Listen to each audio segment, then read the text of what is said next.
tech hero of all time. Make some noise for Ray Fisher!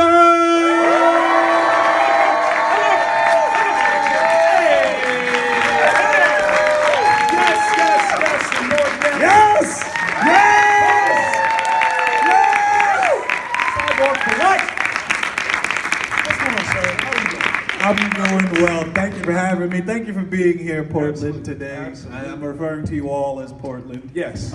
Because I don't know all of your names personally yet, but I will learn and memorize them by the time this panel is over. That's wow.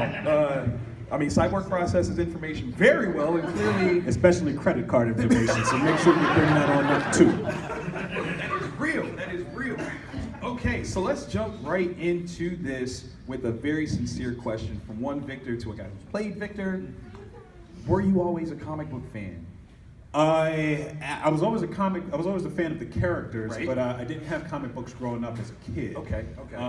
My mom didn't really buy them for us, but you know, I felt pretty caught up on everything from all the animated shows. I grew up during the golden age of the '90s animation of superhero films, superhero content. So, no, I felt pretty knowledgeable about them just from that. Okay. Who was your favorite superhero? Aside from Cyborg, clearly. Well, yeah. Aside from Cyborg, I would say Batman was my favorite growing up. Yeah. I'm with that. Okay, so let's paint this picture.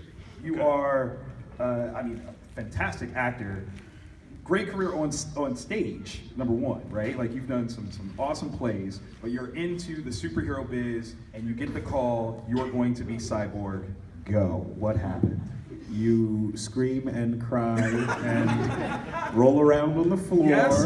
And you say thank you to any and all the gods that can hear you. When I got the call from Zach, it was, it was weird. It's one of those moments that just kind of like felt right. Of course. Even going in and testing for him in Detroit. And for those of you that don't know what a film test is, that's when it's down to like you and a couple other people, and they bring you in to do like a test scene for the director and maybe the producers and that sort of thing. Just to see, how you would get along on set and, if you can take direction, that kind of thing. And even then, it just felt like such a stressless environment. I was like, this feels like home. Oh yeah. Oh yeah. And that's a feeling that I don't think you can really. It's something that you can't really replicate. You have to reproduce it genuinely. It's not anything that you can force. So. 100%. Yeah. Oh no, I love it. Now I was that guy that I eagerly was watching Justice League. And I'm not even gonna lie, I saw it a little bit earlier than most people, and I thought your role was breakout. Like it was crazy because despite the fact that my name is Victor, I was never a Cyborg fan until you. There were not a ton of. He's definitely one of the lesser known characters, and the people that know him know him generally from the Teen Titans, right. which is where he's most popular. Yeah, but even then, the Teen Titans cartoon show is so much different than the comic book run that Mark Wolfman and George Perez had initially created Cyborg for. Shout out to the gods. And so, absolutely. For me, it was awesome being able to sort of dig into the more serious side of this character who's going through a very traumatic situation, who doesn't really know who or, for that matter, what he is or has become, and sort of trying to piece his life back together. There's a lot of deep-seated history and trauma, not just with the physical side of things, but also with his father. Right. Yeah.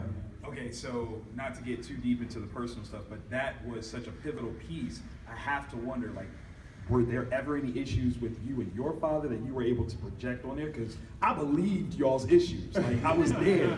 I'm like, come on, Silas, can't you get... Well, I think it's more reflection for the person watching it. Okay, I think it's more of a mirror to I be... like my dad, hold on. Yeah, no, I'm not saying that you don't. I'm just saying that, I think we've all encountered times in our lives where, we've had people in a position of power who see us as one thing and would prefer us to live the life that they want rather than the life that you're passionate about, which is where a lot of the contention between Victor and his father comes from.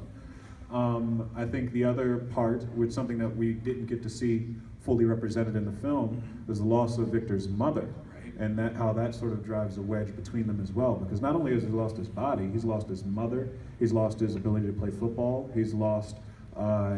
He sees himself as a monster, and you know, most of this is due to Silas. Mm-hmm. True.